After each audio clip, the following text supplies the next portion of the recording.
Hello and welcome everybody to All the Rage Sports Talk. We're going to talk all our post-draft news.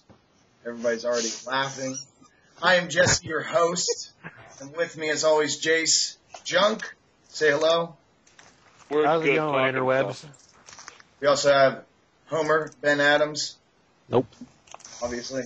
Kevin Robinson here with us as well. Absolutely not. Fantastic start. Love it. All right, so guys, we are going to be talking some post-draft stuff. First off, I just want to start out. Who do you think is, the best day one draft pick? Who's the team? Who's the guy? Jace, go ahead and start us. All right. The best day one, I think the team that got the most bang for their buck was the Falcons getting Vic Beasley at number 8. When you look at Atlanta, it's a team that only had 22 sacks as a team in 2014, 27th ranked defense, and gave up over 1,800 yards on the ground against the run. I mean, just fucking abysmal, honestly. They needed that guy. They needed a good rusher. Yeah, and then you bring out a guy like Beasley, who honestly I think fell to them at number 8. I had him going possibly in the top 5, maybe the Bears in there, but 33 sacks, 7 forced fumbles at Clemson. Will instantly be effective against the pass and needs a little bit of work as a run defender, but he has all the tools and all the intangibles to do so. Only things he really needs to work on is he relied too much on speed and athleticism alone in college to beat tackles, and that's not going to work against your left and right tackles in the NFL. Right. Homer, what do you got? I got Dante Fowler Jr. I think it gives the Jaguars a instant star on defense, which they got Andrew Luck. I don't know who the fuck plays for the Texans right now. And Mariota. My uncle evidently can play quarterback there right now. Yeah. They need somebody to get after the quarterback. I think it's just a perfect fit for him. All right, Kevin, what do you got? I have Jimmy Graham. What? Jimmy Graham? Are you kidding? That's not even a draft pick. He got drafted a couple years ago, dipshit. The 31st pick in the first round was traded by Seattle to New Orleans for Jimmy Graham, and there's only one player in this draft that is better than Jimmy Graham. What? You missed the whole point of the thing. It was to pick somebody. The whole point is who did what the best with their first-round pick. And Seattle got the best value out of that first-round pick that was available. Your fucking logic is flawless, I'll tell you. Jesus, man. If Seattle has Jimmy Graham at the 3-yard line, are we questioning them? I don't know why we're even debating this. He was not a draft pick in this year's draft. I understand. He was bought with a draft pick. I understand Same your principle. logic. Sweet Christ. Oh, God. You are just mad because I owned you on that question. Owned on that question. You know what? We're moving. Owned. We're You moving made no on. fucking point whatsoever. We're moving on because that was just horrible. Moving on, hashtag owned. Okay, all right.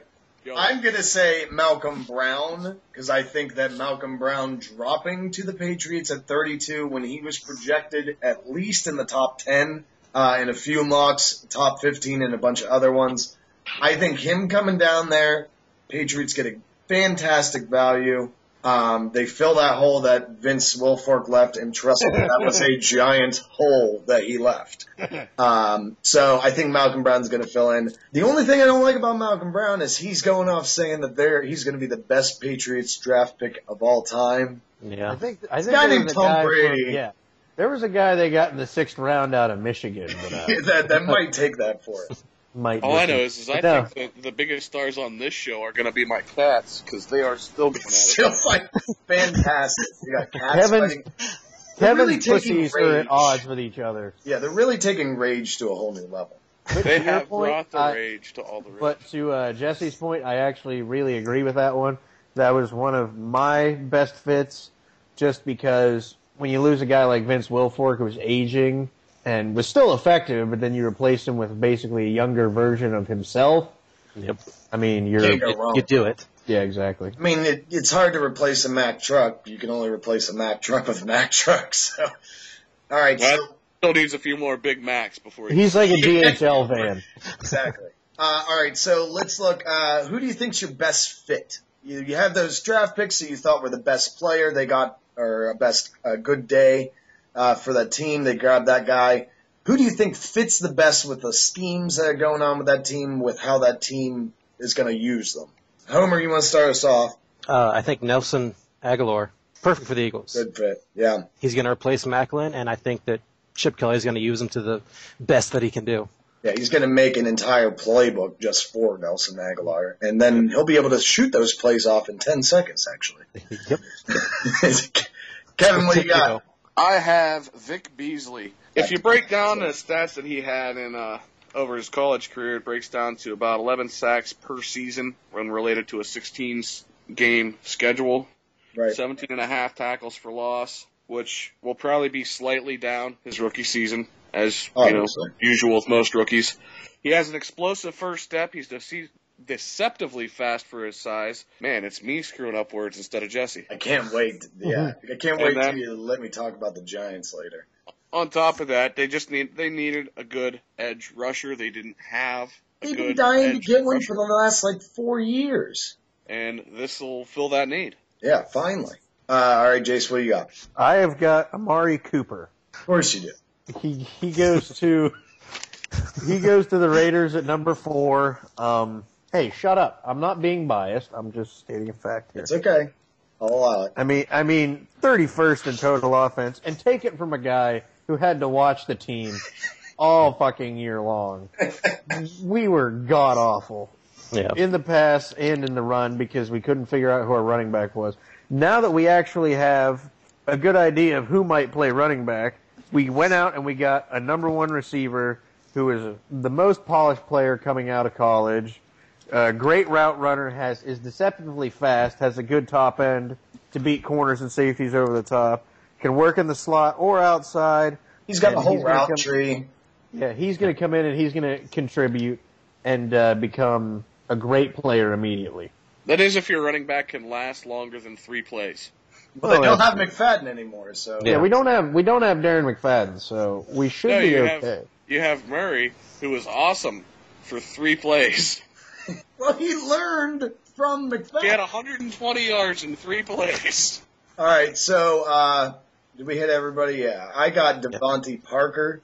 Reason I got him too is kind of the same with Jace on Cooper. Is you got a young quarterback, a young receiver, top talent on both. Parker's going to make Tannehill better. Tannehill's going to make Parker better. They're going to be a tandem for the next 8 to 10 years. I think Parker's was in the same caliber as Cooper and White. Obviously, I think White had a little more upside on him because I don't know. I just think he did. But I think Devontae Good Parker. point. Yeah. Right? Devontae Parker's going to make a really good target for Tannehill, who Tannehill's been dying for a crazy good target. And much like Cooper to Carr, he's going to be there for a while, and they're going to make a bond. They're going to have a chemistry off the bat, and it's going to be like A.J. Green and Dalton. Wait, are you saying Mike Wallace isn't a top flight receiver? I don't know. You two fucking thought so for No, I thought he was a great slot receiver, and that was it. All Wait, who, Cooper? Oh, Mike No, Wallace. Mike Wallace. Oh, yeah, I did not think Mike Wallace. No, you can ask Jesse. I told him that Mike Wallace was going to fail as a number 1. I had hope, but not very much. I did not see Antonio Brown coming out like he did, that's for sure. You did. I will get to that. All right, so we passed up our best fit. So what do we want to go? We'll go to now. Who do you think is going to be the rookie of the year? Who's going to be your rookie? Who's going to have the best rookie season? Kevin, go ahead and start us off on that. Okay. Before I give my selection, I just wanted to point out, I don't know if anybody else noticed, but anybody else notice that Jesse is the last word on every topic? How did I know that was going to get brought up? My name is Jesse, and I just got to be the best at Hey, I'm everything. the host. Blah, blah, blah, blah, blah. I'm the host. I want to know who made you the host. I didn't vote for you. I did. You are the host of the worst parasite known to man. That's who you are. What, genital herpes? I'm right, Kevin. That's not a parasite. And on the subject of herpes, May is National Masturbation Month. Masturbation Month, everybody. Sponsored by Email I just got. Jurgens. Football. Football. All right, Kevin, who is your Rookie of the Year candidate? Kevin White, wide receivers, Chicago Bears. I have a great reason, because Alshon Jeffrey's on the other side. It makes sense. Alshon's going to get some double coverage. Kevin White's going to be open. That is if Jay Cutler doesn't, Jay Cutler sucked last year, so this is his year to play good. Yeah. Yeah, he is like that. He'll shit the bed one year and then come out and light the league on fire. He actually tried to be polite last year, too. So this year he's going to be good and an asshole. That was his problem. He was trying to be nice. That's a very good point. If he comes out and he's a fucking dick, he's going to probably lead the league in passing yards. Hey, the language. Shut it down now. All right, Jace, who do you have as your Rookie year? I have running back Todd Gurley of the St. Louis Rams. I think when you pair him with Foles, who gives them a quarterback whose knees aren't made of paper mache, and he doesn't fall over every third snap into the first preseason game.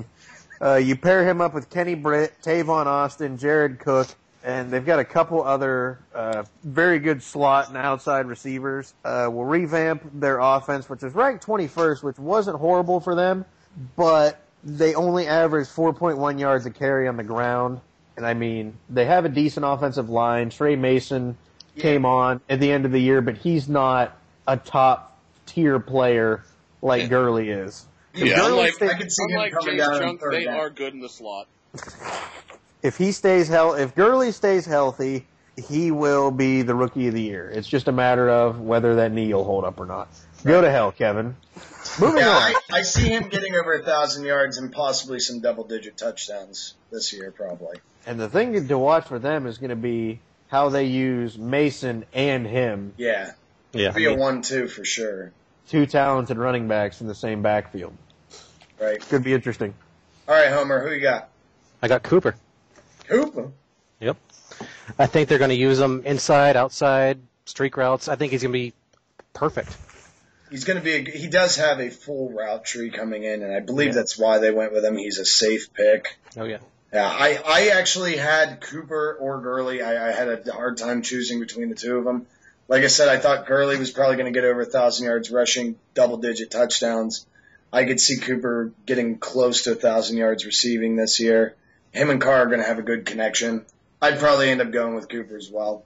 I think the only issue with Cooper is it might take him and Carr a full season to get used to each other. Right, and maybe his season might be next season as opposed to I wouldn't be so sure about that because David Carr already being a young backer Derek Carr is still whatever. David Carr was the one who got the shit pummeled out of him when he played for the Texans. Oh, whereas this one is the one that gets his shit pounded out of him playing for the Raiders. Okay.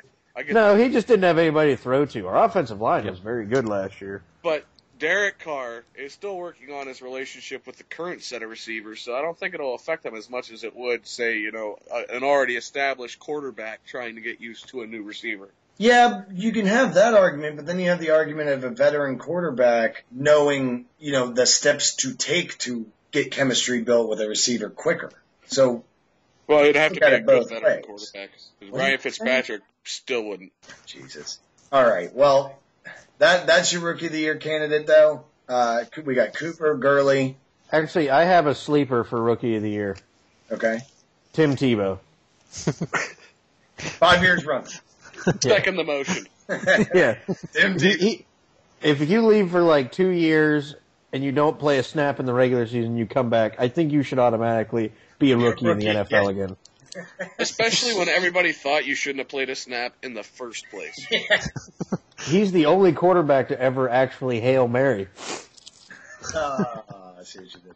I can't pick on him too bad because I do remember him kicking the shit out of the Pittsburgh Steelers. Yeah, that's just not good. And on that note, we're going to move on. All right, so who is your boom bust? I don't know. Let him make his point because he'll make a point about that, and then I'll go, oh, yeah, what did the Raiders do in the playoffs that year? Oh, jeez. All right. We didn't get beat by Tim Tebow. That's what we did. No, you did that in the regular season. I don't know how he beat us. I don't know how he beat you. On. I don't know how he beat anybody. Moving on. Jesus likes it. That's why he won. Shut it. Who is your make it guy from day one. Who is your bust guy from day one? He was all Carrie Underwood. He just said, Jesus, take the wheel. I did. I was talking about Tim Tebow, not you. Jace, go. Who's your make star? Who is your bust star? My make it is Shaq Thompson. Outside linebacker, which there was some question to what he was going to play coming out of college. He played running back, safety, and outside linebacker at Washington, kind of a jack of all trades. I see him as a potential replacement for the guy who actually announced him getting picked in Thomas Davis. But I think he fills a void on the outside. With them losing Greg Hardy, they lose an effective, proven commodity, in the pass rush.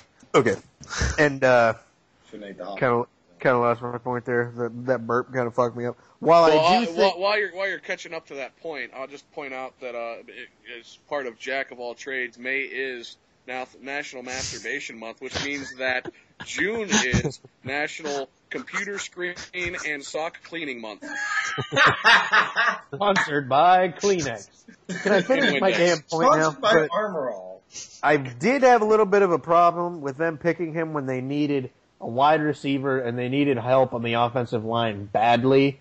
But I do also see him as a guy who could possibly play linebacker, take Davis's spot in a couple years down the road. But if they have injuries, he could move back to the secondary. Right. What do you think, Homer? Yeah. Yeah? Yeah. What's your pick? I think here's what he meant. Nope. I think Marcus Peters is going to be able to make it. I think that Andy Reid's going to keep him in line, and he's going to be awesome. Yeah, I think Andy unfortunately, Reid's a place for him to go. Yeah, that's a problem. All right, Kevin, what do you got? I've got Bud Dupree, the Steelers linebacker selection. I think he's got the right fit as far as size and scheme. He was a potential top 10 pick. Right. Very athletic player. He had a 42-inch vertical, which when you're covering, when you got a guy who may have to drop back in coverage with tight ends, especially if you have to go up against a guy like Gronk, somebody who can get up in the air a little bit to bat down some passes is what you need. Yeah. No, you're right. Definitely. He was one of my picks. I'm going with Byron Jones. The guy's just a crazy, ridiculous athlete. His combine was nuts. When you set a world record at the NFL Combine. Yeah, like absolutely nuts. And another thing is, Morris Claiborne's fifth-year option was not picked up. I think that Byron Jones is going to be able to come in, start in the nickel, probably take over the role of starter by the end of the season. I think, he's a little tight in the hips, a little bit on his adjustments. I think that they'll be able to coach him up easy, and I think he'll be awesome for them. Really help that secondary out, especially how big of a disappointment Morris Claiborne has been. Oh, yeah. I think it's funny that every time you say Byron Jones, Byron sounds like you're trying to combine Byron and Brian. I had a little thing floating, like thought I was going to sneeze, and I was trying to work through it. No, you didn't. No, you didn't. You just have a very bad command of the English language. Yeah, that's not the point I'm trying to make. All right, Jace, who's your break it guy? Best. Eric Flowers. I watched a lot of his game tape coming out of Miami, and he's a big guy. He has the prototypical size for an offensive tackle, but his only problem is he seems slow, and his hands need a lot of work. He tends to get beat by speedier guys on the outside and ends up, unfortunately, going to holding them right off the bat. Yeah, he does. The one thing I did find with him is he does recover well to the inside. When the rusher goes back to the left guard, he does recover quite well, and he's a decent run blocker. But when you get into guys like, your James Harrison types, your guy Khalil Max, the guys who could either just push you over or just run around you, I think he's going to struggle quite a bit. And didn't have the greatest college career. The only reason they liked him was because of his workouts and his combine. And I think he was a big reach. I didn't have him going late first round, early second round. I think he lets defenders inside too easily, and he has to recover a lot. I saw that in every one of his tapes where he looked like he was holding, like you said. He looked like he had a hold all the time. Yeah, he didn't get called on it nearly as much as he should have, which I don't know why. Right. Homer, what do you got? I got Rashard Perriman. I think he was all hype for the Combine. and just think he's going to fail big time. Well, he has a propensity for dropping the football. That too. I think he's Torrey Smith 2.0. He's going to be exactly what Torrey Smith was, and Torrey Smith wasn't anything special. That wasn't stolen right off of NFL.com. No. I read the same fucking thing. Oh, did you? I didn't even know that. I did. Okay. The only reason Perriman had as much was his pro day. His publicity was his pro day. And literally the only thing anybody actually saw of him was that 40 time, which, don't get me wrong, was really good for a guy his size. Yeah. But when you have trouble dropping the ball, and I watched some of his film, him and Beckham, Dorial Green Beckham, who I'm sure we'll get to later on, remind me a lot of each other just because they're sort of the same size, and they both run routes, to put it bluntly, kind of like shit. So yeah, all right. I couldn't put it any nicer. Yeah, it's fine. Kevin. I'm in the midst of stifling a sneeze. Give me a second. Okay, I have Brandon Scherf, offensive lineman for the Washington Redskins. That's surprising. He was a big reach at that pick in the draft. He's not great against edge rushers like you and Jace were just talking about, that previous lineman. He tends to let a lot of people get by too quickly, and he has a big problem with an inability to get low on defenders. Somebody like James Harrison would give him fits. Yeah, there's 5'11" guys that are 250. Not very much of them are around, but I'm going to go with Shaq Thompson as my bust. And the only reason I say that is I think he's a fantastic athlete. I just don't know where to put him. I don't think he's big enough to play linebacker. I don't think he's fast enough to play safety. I honestly think that he should have stuck with running back. But he refused to do running back workouts. He wanted to be defense. Honestly, I just don't think he was as big of a playmaker on defense as he was on offense. I don't think he was first round worthy at all. I think he would have been third, fourth round best, in my opinion. I think the reason he got so much buzz was because when you have a guy who can play 3 positions on the field, he's got next level athleticism. If the Panthers can find a home for him and find a position where he's going to play every snap, and he adjusts to it and, gets his, muscle and his weight down or up, depending on where he plays, he's got all the athleticism. He just he needs a good coaching staff to polish him. Right, that's the thing. He could be good, but I see him as going to bust because I'm seeing him as they're not going to know how to use him properly. They're not going to know exactly where to put him. He's going to be a special team star, easy. But after that, is he going to be able to cover a tight end properly? Is he going to be able to read a run play and blitz? I don't know, because it's hard to judge a guy that he did play all sides, but I just feel like he's not big enough to be a middle linebacker or an outside linebacker or a Sam back. He's not, and he's about big enough to be a safety. He's almost a little too big for a safety, but then he's not nearly as fast. Yeah, I actually have him down as a third down player and a special teamer. Mm-hmm. Is what he's going to amount to off the bat. Now, I mean, like you guys said, oh yeah, he played 3 positions. The difference is you're in the NFL now. You can't play 3 positions good. You need to play 1 position great. Right. That's what he needs to do. If he can figure out the 1 position he's going to play and get to the point where he's playing great, then he'll make it. If not, he's going to be a bust. Big time. When you have an established player like Tommy Davis in front of you, you don't get a lot of options to shine.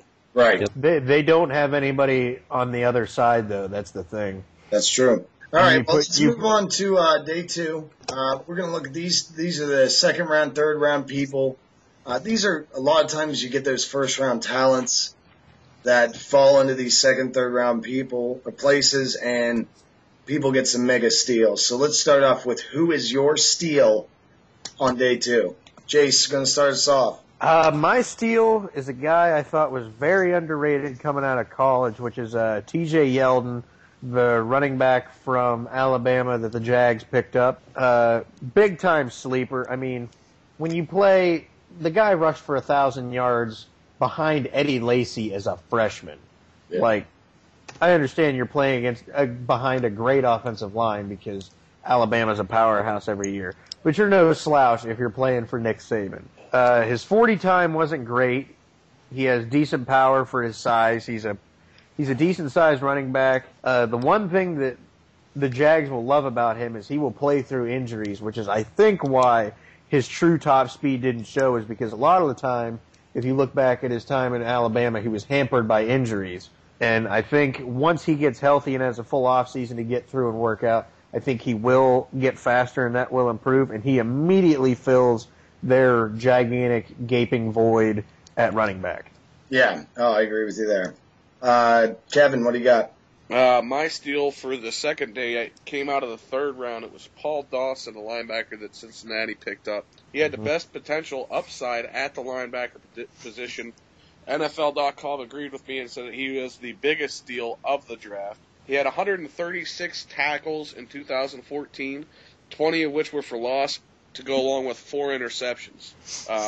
Now, that's something that you don't see a lot of out of AFC North style linebackers. You see some interceptions, freak tip balls here and there, but somebody who can actually catch the ball at the linebacker position is definitely a good steal. That's right, and he didn't have a great combine, and I think that's why a lot of people thought he was going to drop. But the guy is a playmaker. He has a nose for the ball. I really like that pick, Kevin.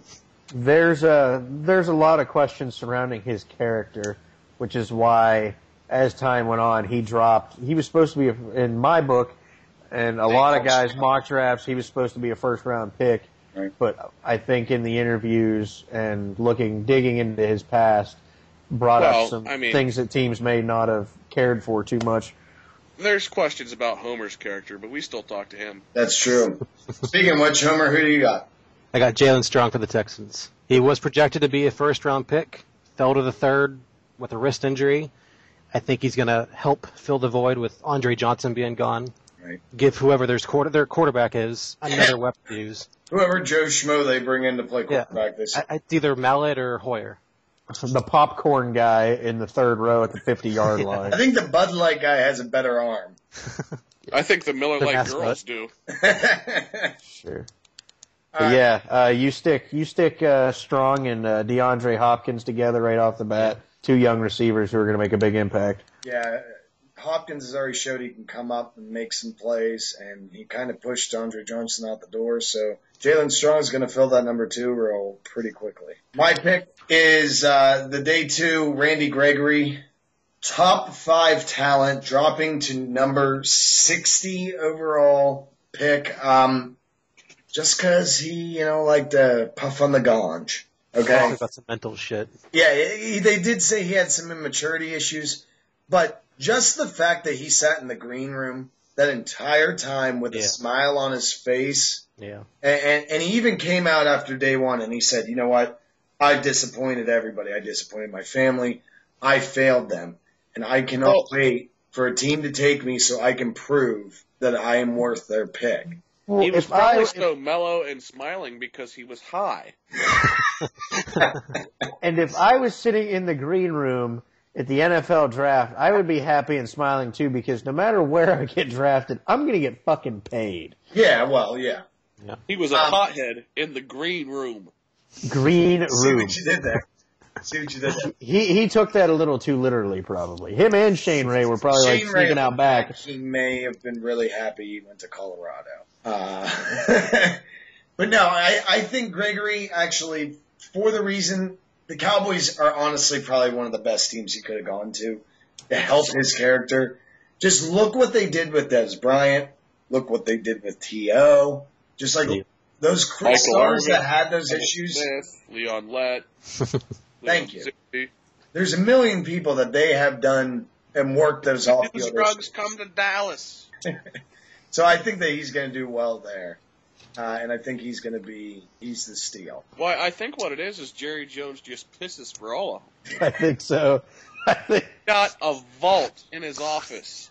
It's just clean piss Sir, for anybody you they have pick up. a failing liver. Failing liver. You are showing signs of erectile dysfunction. I don't think that's normal at your age. You have the liver of an 80-year-old. Speaking of erectile dysfunction, stock up on your Viagra because May is National Masturbation Month. Masturbation Month. That's right. Oh, sweet Jesus. I never should have read that email to you guys. All right. I listened to Bob and Tom in the morning. I knew it before you did. All right, guys. Who's your make it star and who is your bust for day 2? I'll start us off since you're not going to kick it to anybody. I just wanted somebody to speak. Worst host ever. I think my make it star is going to be Dorial Green Beckham. Tennessee picked him up at wide receiver. He's a great player.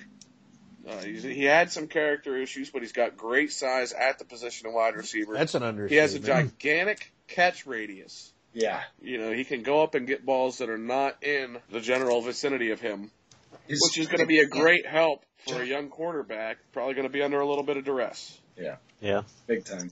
I agree with you there. But the character issues, that's minor character issues is a bit of an understatement when you get multiple arrests for possession of, as Jesse would say, what the cool kids say, puffing on the ganj. The ganj. And he allegedly pushed a female student down the stairs in a failed burglary attempt, which he was never charged for, to his credit. I mean, you smoke your weed and you're a woman beater. So naturally, he actually does fit in the NFL. No. In his defense, he did not beat her. The stairs did.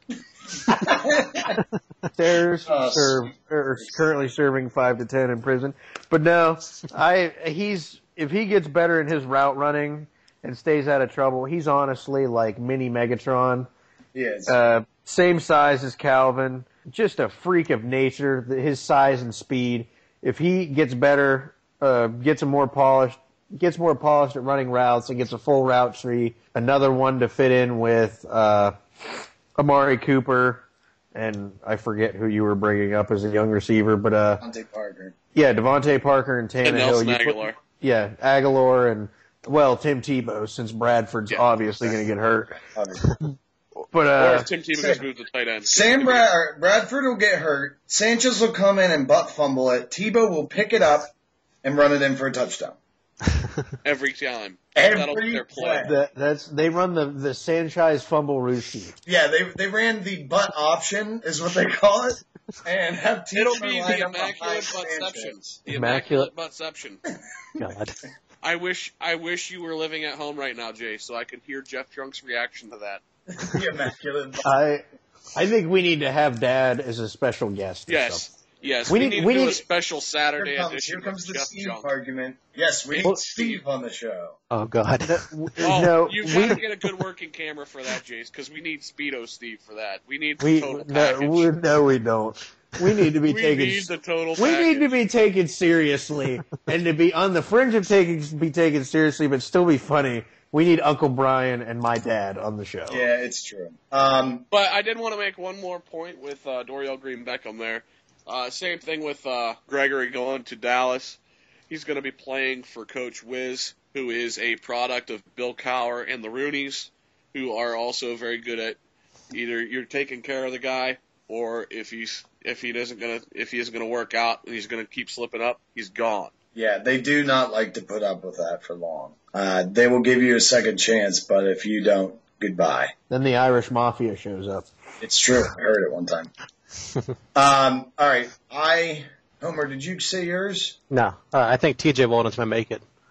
It gives the Jaguars an actual running back instead of Denard Robinson, who's a hybrid wide receiver, quarterback, running back, whatever. That dude is a boss on fantasy, though. This is why he's similar to that plane of what I think Shaq Thompson's going to run into on defense.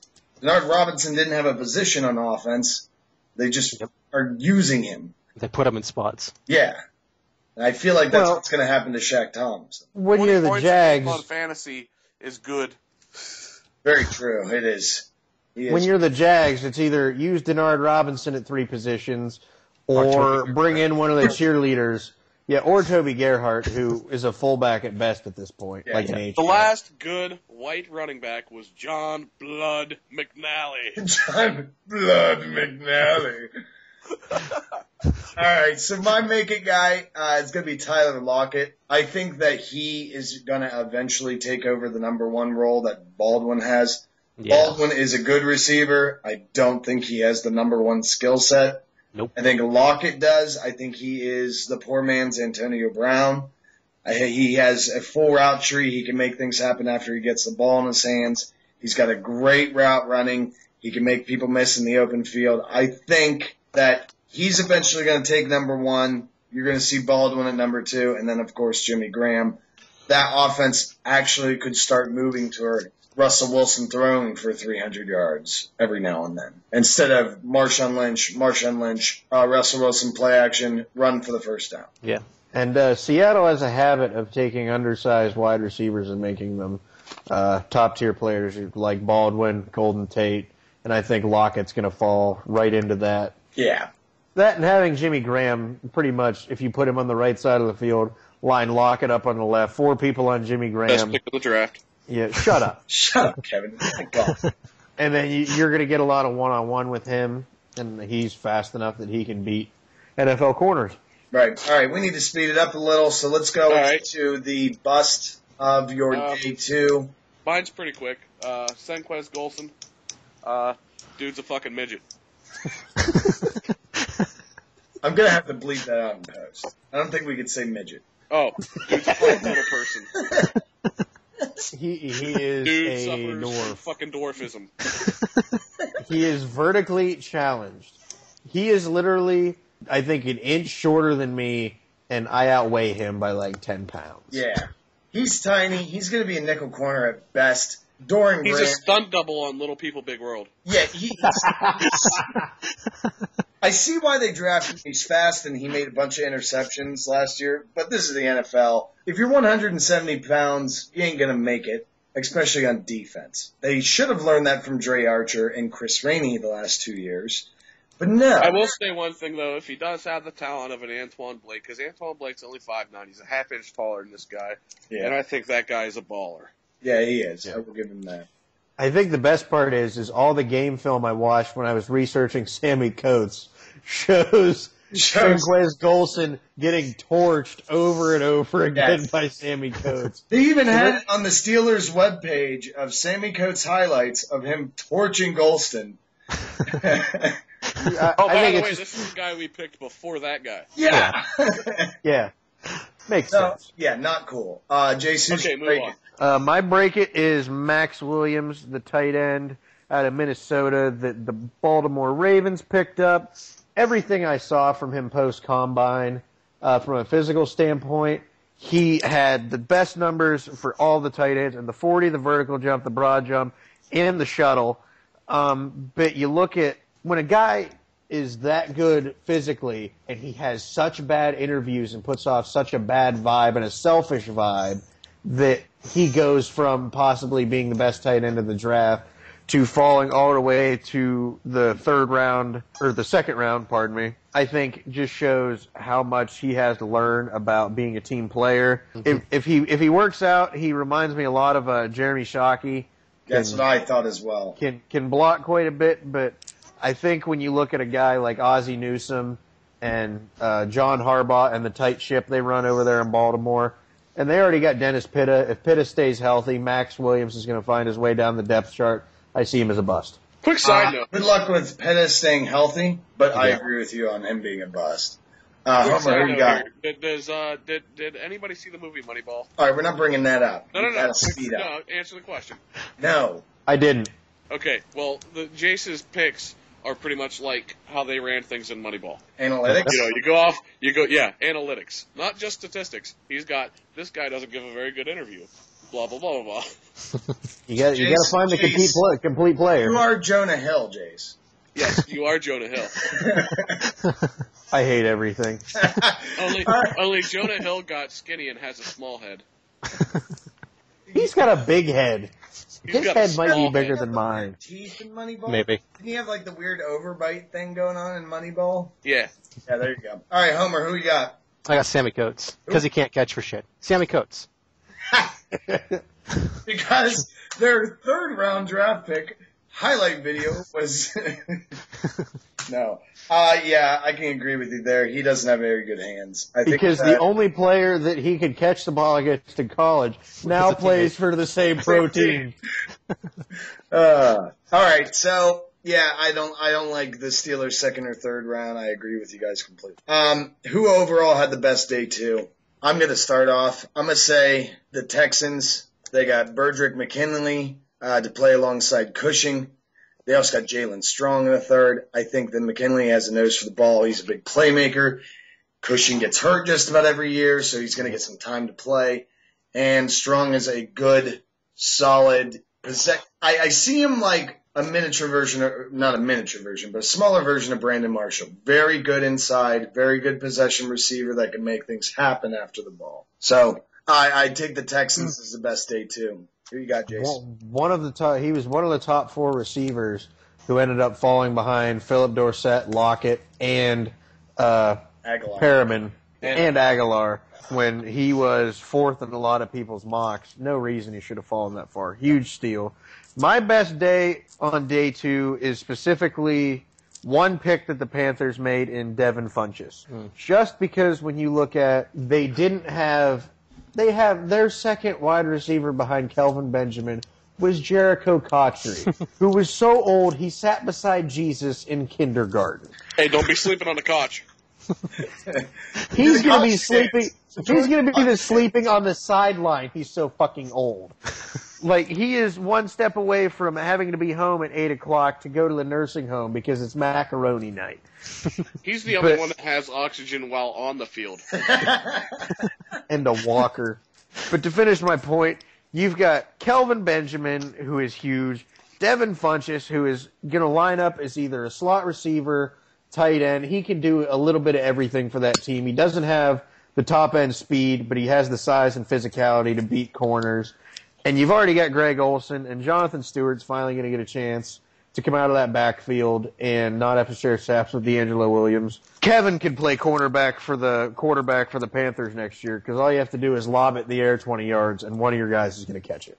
Unfortunately, Derek Carr still wouldn't be able to. Quit being biased, you asshole. All right, Kevin, who you got? I had the Cincinnati Bengals. As I already said, I thought they had to steal the draft with Paul Dawson, the linebacker. They also picked up Jake Fisher. He's a super athlete, solid tackle, definitely be able to make a difference for them at the tackle position. They have Tyler Kroft also at tight end. He's a great pass-catching tight end. They didn't really need a tight end, especially that early in the draft, but when you could get the next Jimmy Graham, who was the best pick in this draft, you got to go for it. God. I hate you. Homer, you got? I got the Giants. When you get two possible first-round projected players in the second and third round, and Landon Collins and Odighizuwa, or however the fuck you pronounce it. I'm going to try it. Owamabi Odighizuwa. No. Owamabi. Hey. All right, yeah, he's going to be awesome. I think that he's going to throw in just with those other odd-named defensive ends the Giants have had over the last 10 years. Oh, yeah. All right, so we're going to go right into day three. Who is your steal? Jace, who is your steal of the 4th through the 7th rounds? Go. My steal is Jay Ayaji out of Boise State. The Dolphins picked him up. I think he comes in and he reminds me a lot of like a bigger Darren Sproles, a very good pass-catching running back. He has soft hands out of the backfield. But at the same time, he's a big, powerful running back who can carry the ball 18 to 25 games. Yeah, he's a big one. He's big. Can carry the ball 18 to 25, 18 to 25 carries per game, catch the ball out of the backfield. He's a solid, at least, chance to be a day one starter, and he shouldn't have fallen nearly as far as he should have. Big steal. Speaking of biggins, that was one of Al Bundy's favorite nudie magazines, and May is National Masturbation Month. Sponsored by Jergens. That is a great one. I did not see that one coming. All right, Kevin, who do you got? I got Ifo Ekpre Olamu. He was the cornerback picked up by the Cleveland Browns. He was a second-round talent that fell to him way down. It was the last pick that they actually made. He's an All-American, All Pac-12, tough guy with good ball skills. He was a little bit undersized, but a lot of people are comparing him to an Ultron Werner type. Right. That can be an immediate impact in the secondary position on a team that is a little bit deep secondary-wise, so we'll have to break through that. But he definitely had more talent than his spot in the draft gives him credit for. Someone else who has great ball skills is you with balls in your mouth. All right, that's enough. Homer. Because it is National Masturbation Month, and that's how I like to do it. Homer, who you at? TJ Clemens. Matt Khalil fucks up for the Vikings. Give somebody else to help protect Bridgewater. There you go. I like it. Sure. I'm going with the Bengals and Darren Smith. This guy was projected to go in the second or third. He went in the sixth. He didn't have the greatest 40 time. He ran a 4.6, but he is, he can cover in the slot. He's big enough. He can come up and make the boom play. I think that he will be fighting for playing time very quickly for the Bengals. Moving on, who is your make it guy? Who's going to be the guy in these late rounds that's really going to show that he's got the stuff to be a starter? Jace, go ahead and start us off. Josh Shaw. Cornerback from USC that the Bengals picked up. I see him. The only problem with him is he's kind of a Shaq Thompson type, whereas he played safety and cornerback. I don't think he has the speed or the physicality to play cornerback, but he could be a solid, strong safety or free safety in the NFL. As long as he doesn't go jumping off any second-story balconies to run from the cops, I think he'll be okay in the NFL. Everything I saw other than that incident, which was just kind of immaturity on his part. Oh, yeah. Nobody else could find anything bad character-wise with him. He fell because of that whole situation, but I think he'll be a solid starter. Yeah. Well, and I even took a look at him. He's going to contribute right away as a special teams guy. He is a very versatile defensive back, so he can contribute at various positions in the secondary, be it as a safety even. And he was a great value at the pick that they got him at. Right. Only real flaw and weakness with him that I see is he gets beat a lot in man coverage. If he plays press, he's big enough that he can bump off the line, but he doesn't have the speed or the twitch to stay with the more elite receivers in the NFL. Homer, who you got? Michael Bennett, defensive tackle, Jaguars. Yeah. He's going to be right beside, Senderick Marks? Yeah. He's going to definitely give them a good little defensive tackle. Yeah, definitely. I'm going to go with Doran Grant, the Steelers. I think since Golson is going to be such a bust, Grant's going to be able to come in and actually get the starting role opposite of most likely William Gay. Best corner in the NFL. Hey, all three of his picks went for touchdowns last year. Suck it. Kevin, are you agreeing with Jace in this, or did you have one? No, I just had notes on that guy, and it was one of the few I had notes on, so I wanted to contribute. I actually went with Jesse James, tight end that the Steelers picked up. He's definitely going to be a red zone threat. Guy's 6'7", 261 pounds. Ran a 4.66 40. So, he's got that could, equate to like an 82 Madden speed. So he's got some speed at the tight end position. It's like throwing to a UPS truck in the end zone. Yeah. Also, he's Jesse James. He's a Wild West outlaw. He does have a great first name. Jace got it last year with Jason Morrow, and now I got it this year with Jesse James. You just ruined everything I just said. Yeah, that's right. Yeah, you fucked it all up. All right, everything good that I just said, you ruined it right there. You ruined it right there. Glenn. All right, guys. So who do you think? We're just going to go into who do you think had the best draft overall for their team? Can I just make one point? My break player that I picked out specifically for the later rounds was Brett Hundley, the quarterback from UCLA. Terrell Pryor 2.0, basically. Yep. But the only reason he has a chance to be any good is look at what happened the last time they stuck a Pac-10 quarterback behind a future Hall of Famer in Green Bay. Touche. He can learn a lot. Yep. All right, so who's your best draft by the team, Homer? The Vikings. That defense is going to be fucking scary this year. Yeah. Purple people eaters. Yeah. They gave a couple, another weapon for fucking Bridgewater, got their line on the offense a little bit stronger, be a good team. Yep. Kevin? I actually own the St. Louis Rams. They picked up Todd Gurley. I mean, that guy, is the total package as a running back. They got they actually picked up 4 offensive linemen. So, they got a quarterback that's got some health issues but doesn't break when you look at him, like Sam Bradford.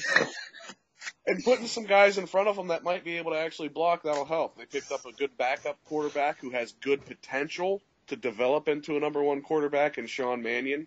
Right. So if the Nick Foles experiment don't work out over a couple years, you got a guy coming up behind him. Another wide receiver, a big guy, Bud Sasser, and Bryce Hagar, a linebacker. And also picked up another defensive end. Yeah, I'm going to go with, I think the Jets. I mean, they get arguably the best person in the draft. Leonard Williams. Just hand it to them. They get Bryce Petty in the 4th, who I think could be a very intriguing prospect at quarterback, and I think will actually get thrown into a starting role by mid-season because Geno's going to be Geno. Devin Smith, he actually adds a good talent to the receiving core that had no talent on it. A good deep threat. Well, yeah. And then Lorenzo Malden, he's going to be a good edge rusher off the side, along with Cobles. I think honestly that team improved greatly, and I think Rex Ryan's a little jealous. Yeah.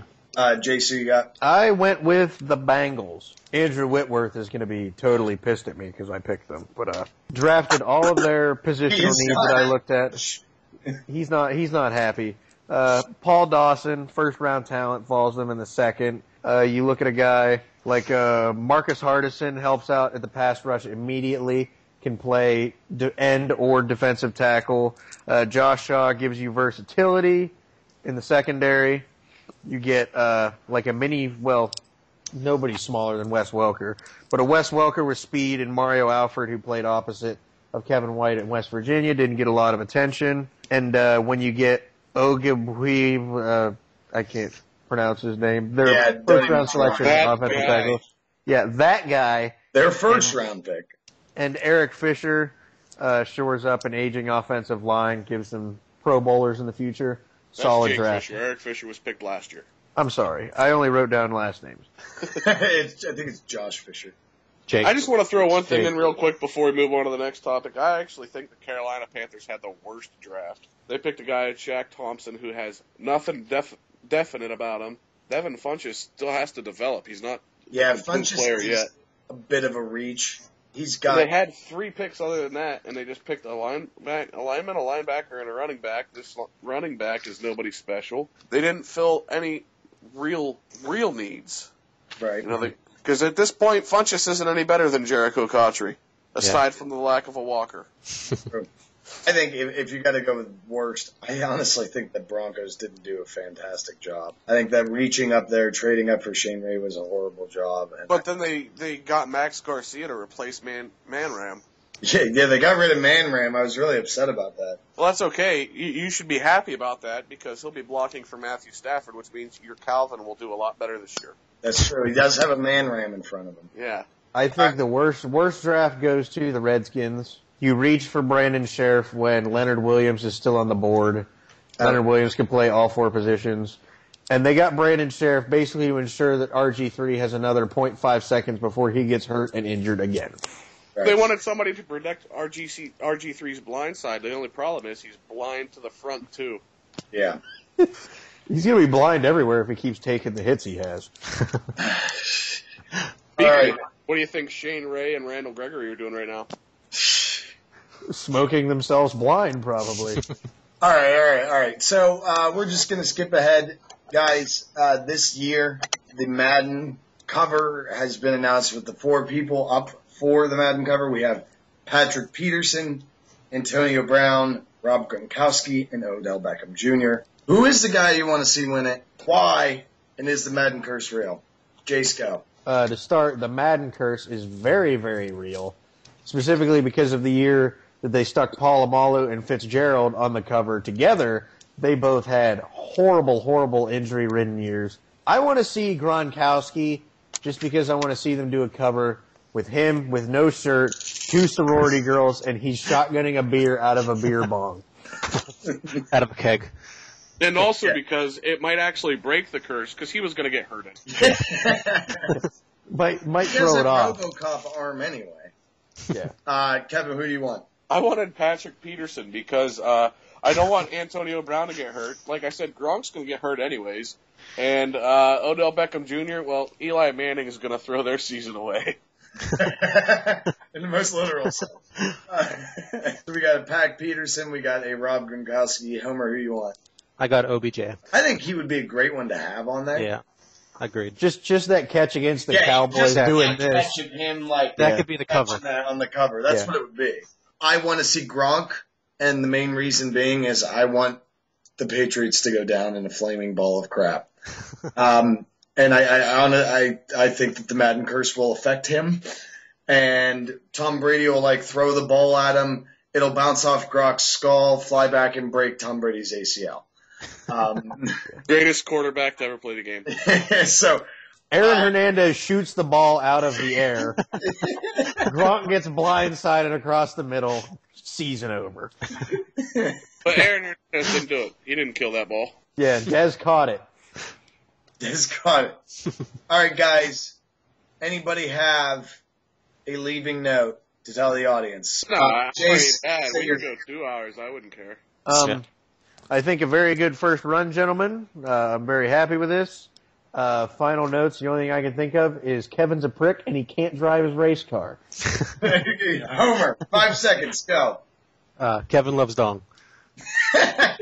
Kevin, 5 seconds, go. Jace, Dave Thomas is your father. Homer, I just love your dong. And that's it for me, guys. Thank you all for listening. Sorry, once again, we ran this one long, but hey, it's our first show. Give us some credit. Check out our webpage. Look for us on Twitter, All the Rage Sports. The red webpage will be at a link on our Twitter. And come hear us. We got our podcast starting. We'll be uploading all that stuff tomorrow. You should see a YouTube video also as well coming soon. So thank you all for listening. Also as well. Goodbye, everybody. That actually can be seen because you guys don't have webcams yet. Bye. Bye. See ya.